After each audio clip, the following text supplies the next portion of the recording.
साहित्यिक सांस्कृतिक संस्था क्षितिज के तत्वावधान में दिनांक 2/4/2023 को पूर्वी चंपारण के ऐतिहासिक अंगीभूत मुंशी सिंह महाविद्यालय मोतिहारी में एक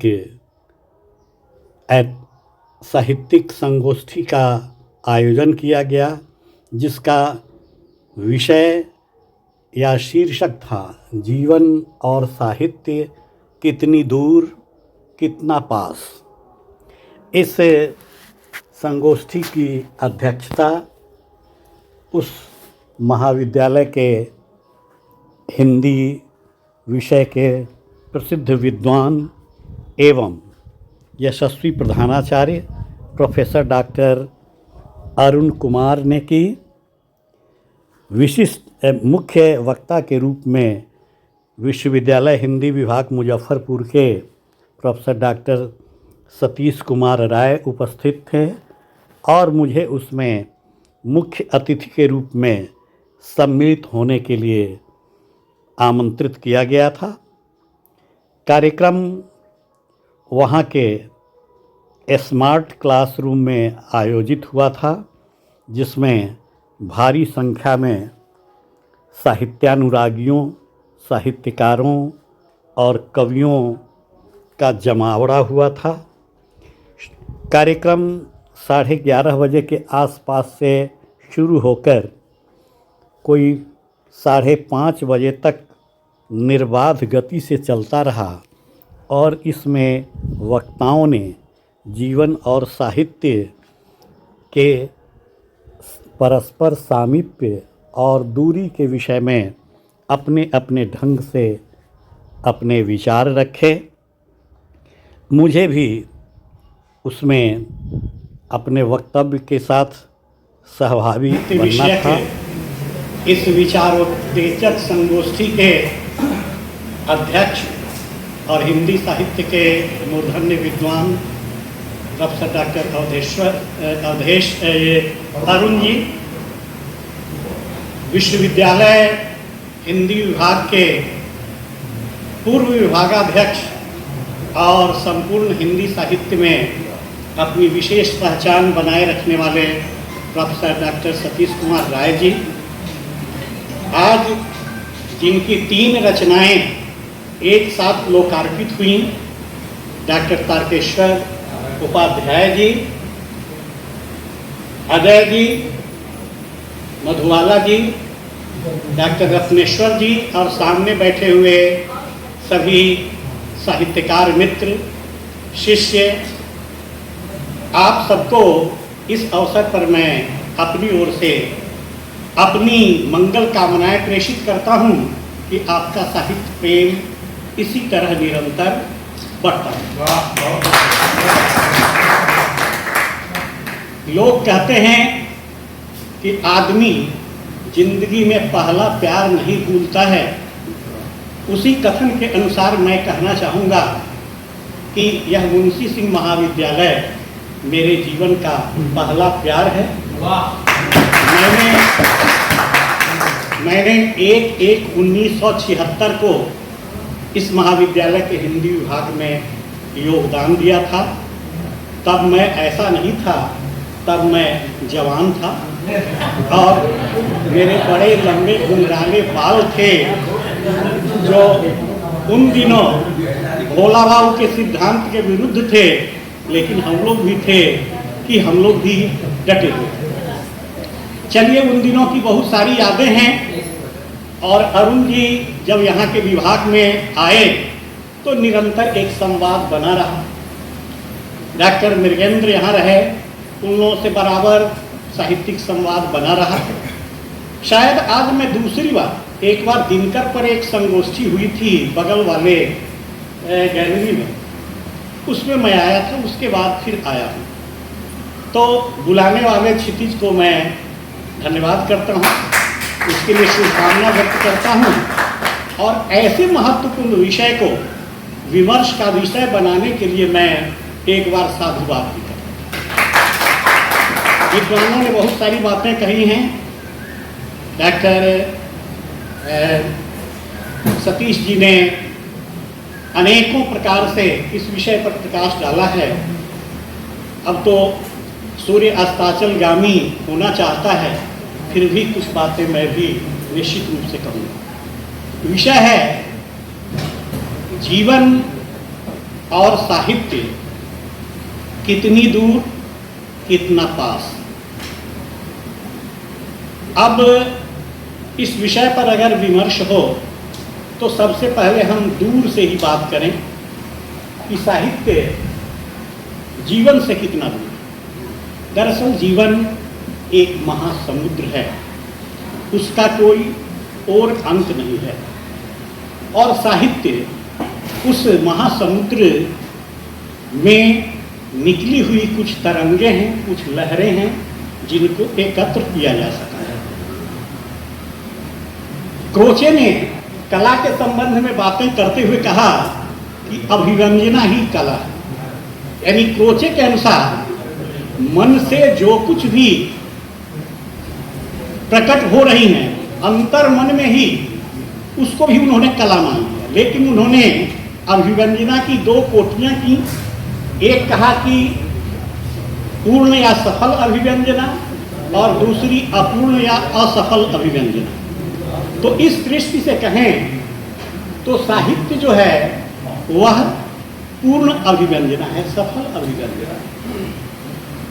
साहित्यकार में और साहित्य जीवन में कितनी दूरी होती है इसको भी हम समझें कि जितने लोग इस धरती पर हैं सब साहित्यकार नहीं हैं। जीवन तो सभी जी रहे हैं और साहित्य उन्हीं के जीवन से निकली हुई एक रचनात्मक विधा है।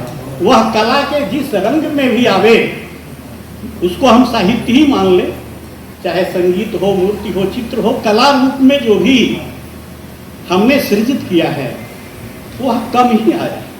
जीवन तो अनंत है, व्यापक है, विस्तृत है। और साहित्य जिसके जीवन पर लिखा जाता है, कोई जरूरी नहीं है कि जिसके जीवन से साहित्य निकला हो वह भी साहित्य को जानता हो, समझता हो, या वह भी साहित्यकार हो। निराला ने वह तोड़ती पत्थर जिसको लक्ष्य करके उन्होंने यह कविता लिखी, वह पत्थर तोड़ने वाली, उसको साहित्य से क्या लेना देना। यानी वह साहित्य का उपजीव्य तो है, लेकिन साहित्य उसके लिए।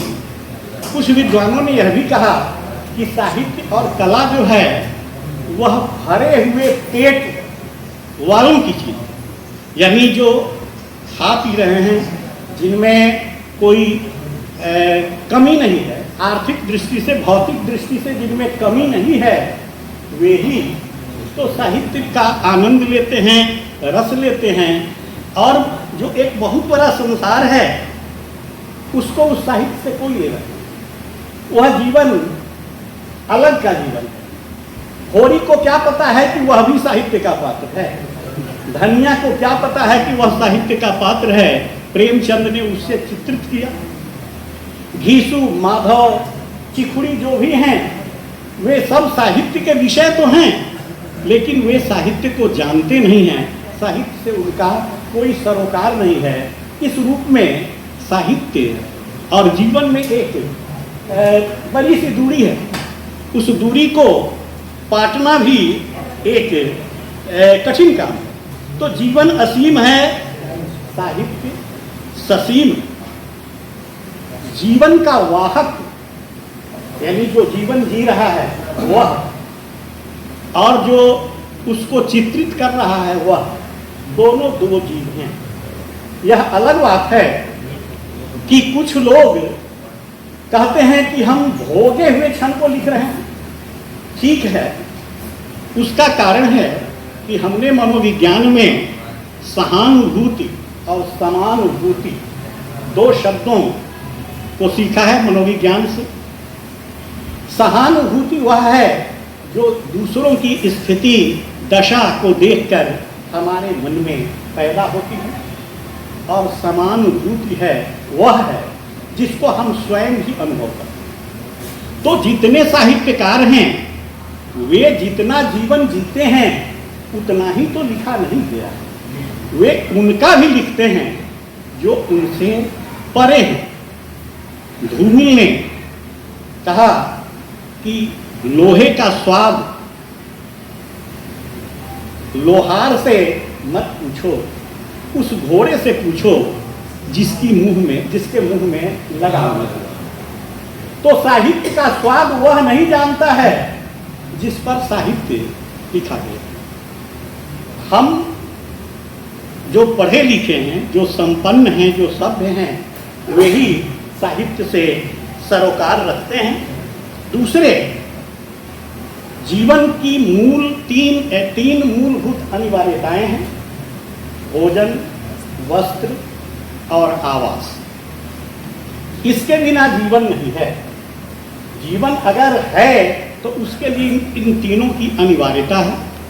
लेकिन साहित्य की जो अनिवार्यताएं हैं वे सत्य, शिव और सुंदर। तो उसको अन्न, वस्त्र और आवास से कोई लेना देना नहीं है। इस रूप में वे एक दूसरे से दूर हैं। जीवन विधाता की कृति है, यह मूल है। साहित्य इस जीवन की अनुकृति है, यानी संपूर्ण जीवन उसमें नहीं है, लेकिन इसके जितने भी अंश उसमें आ पाए हैं वे हैं। जीवन मूल है, साहित्य इसकी अनुकृति है। फिर जीवन नश्वर, जीवन जो है एक दिन समाप्त हो जाएगा, लेकिन साहित्य अनश्वर। हजारों वर्षों तक व्यास, कालिदास और हर तुलसी, सूर, मीरा और आज जो भी हैं वे सब यथावत अपनी रचनाओं में जिंदा हैं, जबकि उनका जीवन उस समय समाप्त हो गया। यानी जीवन नश्वर है, साहित्य अनश्वर। दूसरे, साहित्यकार जो भोगता है या जीवन में जो सुख दुख हैं वे सुखात्मक भी हैं, दुखात्मक भी हैं। जीवन सुखात्मक दुखात्मक दोनों है। दर्द में हम कराहते हैं, दुख में हम व्यग्र होते हैं, सुख में हम बहुत ही प्रसन्न होते हैं। हाँ, लेकिन साहित्य में जो सुख और दुख है वह व्यक्ति का नहीं। व्यक्ति का सुख दुख भी वहाँ समष्टि का हो जाता है। यानी जीवन का सुख दुख हमें सीधे उत्तप्त करता है, लेकिन साहित्य में जो सुख दुख हैं उनको आप साधारणीकरण के नियम से समझें या अन्य दृष्टि से समझना चाहें, वही सुख और दुख जब जीवन में जाता है, चित्रित होता है, या साहित्य में चित्रित होता है, तो वह दुखात्मक नहीं रह जाता। वह हर हाल में सुखात्मक, आह्लादक और मन को उत्फुल्लित करने वाला है। एक बात पर हम ध्यान दें कि जब हम अपने शहर में निकलते हैं, कहीं भी जाते हैं, तो हमारे इर्द गिर्द चारों तरफ साहित्य की बहुत सारी वस्तुएं बिखरी हुई हैं। गरीबों की कतारें हैं, भिखमंगे बैठे हुए हैं, कोई फटेहाल व्यक्ति रिक्शा चला रहा है आहत है। लेकिन हमारे मन में कहाँ विशेष संवेदना पैदा होती है? हम देखते हैं, आगे बढ़ जाते हैं, लेकिन वही दृश्य जब किसी सिनेमा में, किसी कथा में, किसी कविता में, किसी उपन्यास में चित्रित होता है तो हम उसको चाव से पढ़ते हैं, उसके प्रति आकर्षित होते हैं। फिल्म क्या कहते हैं, सिनेमा घरों में बैठकर आंसू बहाते हैं, गोदान को पढ़ते हैं, हमारे मन में विचलन होता है। और जब देवदास को पढ़ते हैं तो हमारे भीतर का प्रेमी व्यग्र होकर सुख दुख यहाँ जीवन में जो था वह जब साहित्य में जाता है, अभिव्यक्ति होती है, तो वह दुखात्मक नहीं, वह हर हाल में सुखात्मक बन जाता है। नहीं तो कोई दुखांत नाटक क्यों देखना चाहेगा, कोई दुखांत फिल्म क्यों देखना चाहेगा? आंसू बहाना क्या कोई शौक है लोगों का, लेकिन साहित्य की जो जमीन है वहाँ ममस्य न ममस्यति परस्य न परेति च का सिद्धांत लागू होता है। और यही कारण है कि मेरा और आपका जो सांसारिक जीवनगत सुख दुख है वह साहित्य में जाकर हमारे भीतर आनंद का स्रोत पैदा करता है। और इसको हम इस रूप में समझ सकते हैं कि मधुमक्खी अलग अलग फूलों से रस लेती है। गेंदा, गुलाब, आम, लीची, सबकी मंजरियों और फूलों से वह रस लेता है। लेकिन जो शहद मधुमक्खी निर्मित करती है उसमें न गेंदे का स्वाद है न गुलाब का स्वाद है। यानी जिसको तुलसीदास जी ने कहा कि नाना पुराण निगमागम मैंने पढ़ा संमत देखा लेकिन क्वचिदन्य तोपी।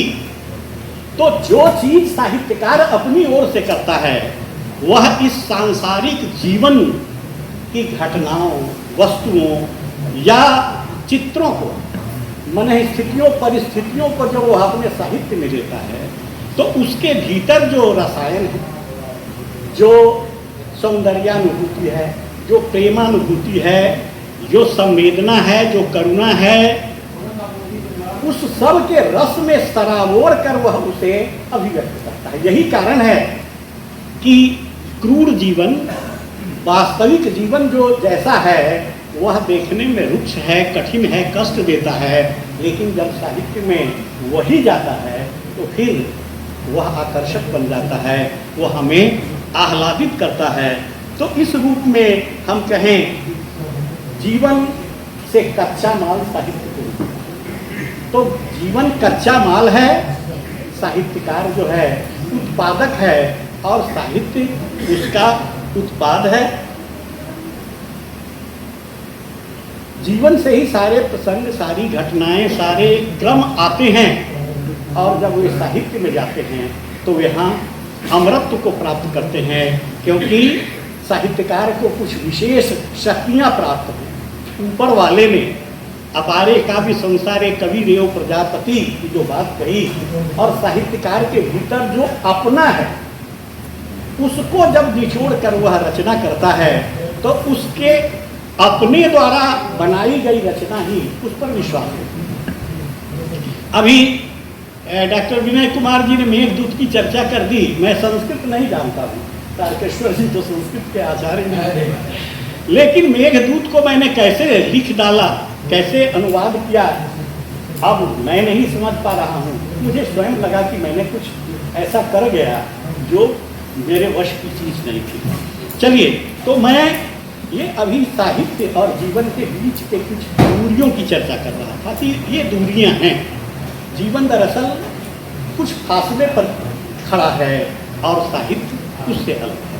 कुछ प्रश्न भी विनय जी ने उठाए थे कि क्यों पाठक घट रहे हैं, क्यों पाठक भाग रहे हैं, साहित्यकार को क्या करना चाहिए। मैं समझता हूँ कि साहित्यकार अपना अगर सच्चा धर्म ईमानदारी से निभाए तो साहित्य के पाठकों का वर्ग भी बढ़ेगा और साहित्य को अमृत भी कर।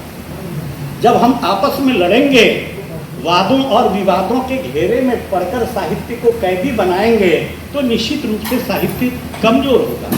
एक संगोष्ठी डॉक्टर सतीश राय जी ने आयोजित कराई थी, ये अपनी सेवानिवृत्ति के पहले। उसमें मदन कश्यप भी आए थे, उन्होंने भी बहुत चिंताएं जाहिर की थी। तो हर साहित्यकार चिंता जाहिर तो कर रहा है, लेकिन सवाल है कि साहित्यकार कितने को समझने का प्रयास कर रहा है। प्रयोगवाद को लोगों ने भुला दिया एक तरह से, नकेनवाद को लोगों ने दरकिनार कर दिया, क्योंकि आपकी रचनाएं केवल आप समझें या शब्दकोश लेकर पाठक उसको पढ़े तो कविता क्यों पढ़ना चाहेगा। दिनकर नेपाली, आरसी प्रसाद को लोग आज भी इसलिए याद करते हैं क्योंकि उन्होंने जीवन को रसमय बना कर लिखा। लेकिन आज ऐसे कटु आलोचक भी हैं, सतीश जी को भी याद होगी बात, कुछ और लोग भी रहे होंगे तो याद होगा कि डॉक्टर गोपेश्वर सिंह जी ने नेपाली पर एक ऐसी भद्दी और कटु टिप्पणी की थी जिसको भुलाया नहीं जा सकता। एक संगोष्ठी चल रही थी जिसमें कुछ साहित्यकारों की शतवार्षिकी मन रही थी। उसमें एक सत्र में गोपाल सिंह नेपाली और कौन थे, क्या था, दो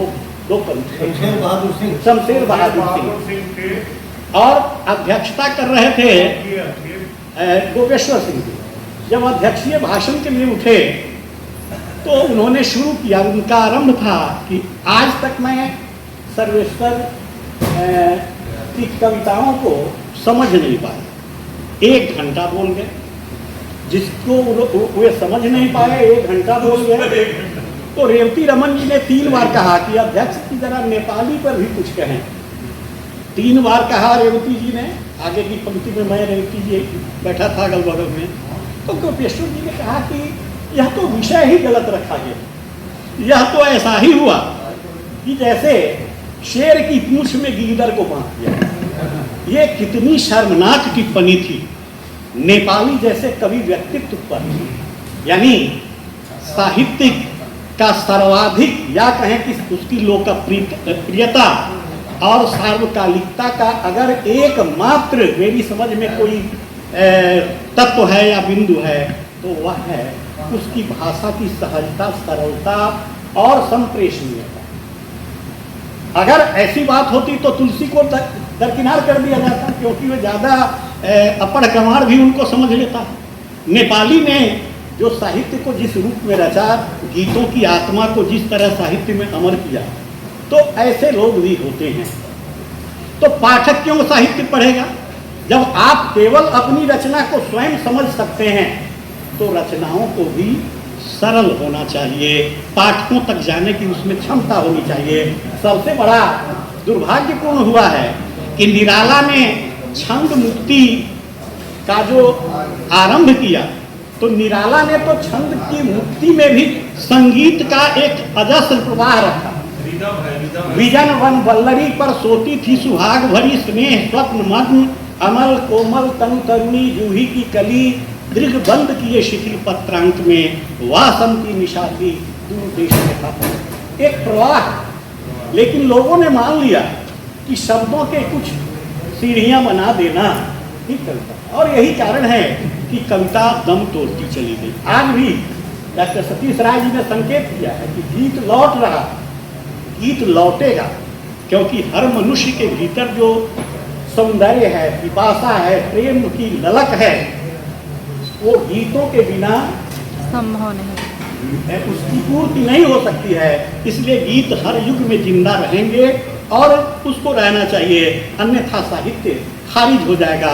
दिनकर ने एक जगह कहा था कि भविष्य की कविता जो होगी वह गोष्ठियों की कविता होगी, संगोष्ठियों की कविता होगी, और वह कविता ज़्यादा अमरत्व को प्राप्त नहीं करती है।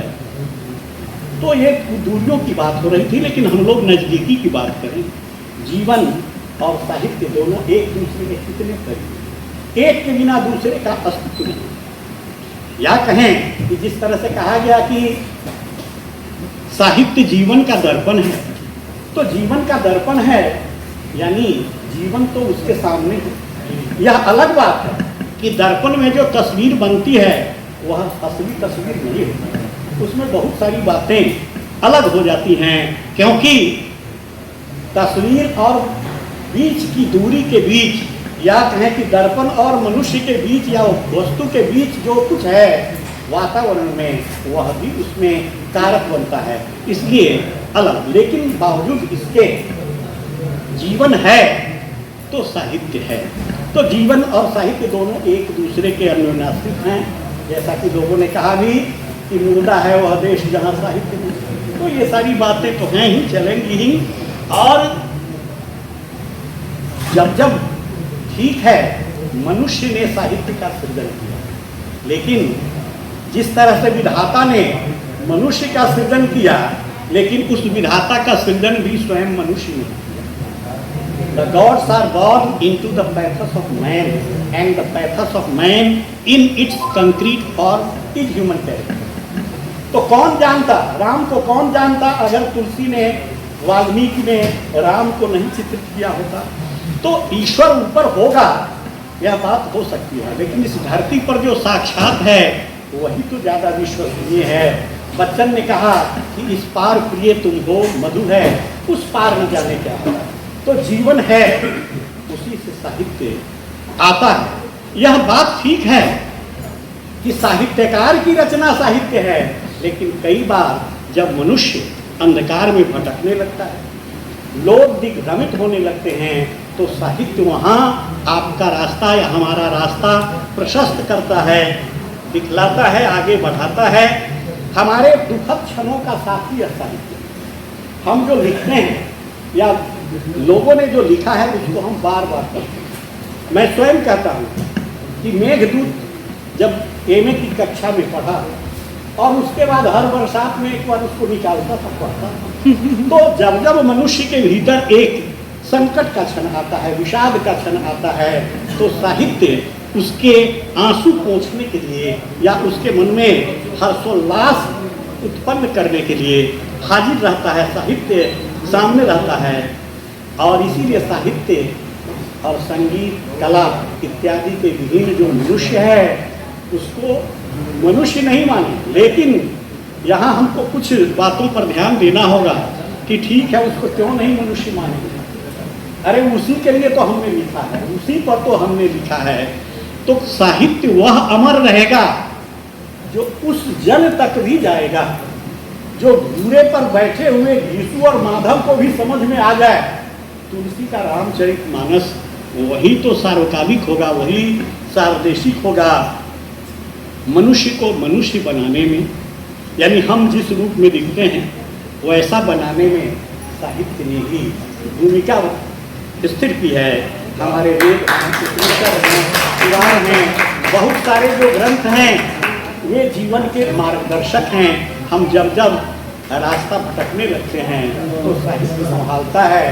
और राजनीति के विषय में कहा जाता है कि एक बार जब नेहरू जी और दिनकर जी साथ साथ संसद की सीढ़ियाँ चढ़ रहे थे तो नेहरू जी लड़खड़ा गए। दिनकर जी ने उनको कमेंट किया। दिनकर जी लंबे चौड़े एकदम 6 फीट से ऊपर वाले थे, सतीश जी की तरह। तो जवाहरलाल जी ने कुछ कहा कि अरे आपने मुझे बचा लिया। तो कहा कि जब जब राजनीति लड़खड़ाएगी साहित्य भी उसका कदम। तो इन्हीं शब्दों के साथ मैं इस महत्वपूर्ण आयोजन के लिए इन 2 आयोजकों का धन्यवाद करता हूँ और अध्यक्ष को जो अपनी गढ़ में अटल भाव से शुरू से हम लोगों के बीच हम लोग का उत्साह वर्धन कर रहे हैं, उनका भी धन्यवाद और आभार व्यक्त करता हूँ। और तारकेश्वर जी के लिए मेरी शुभकामनाएं हैं, मंगल कामनाएं हैं कि आप प्रतिवर्ष पुस्तकों का परिवार बढ़ाते चलें नियोजन से। बंद कर दें यहाँ से।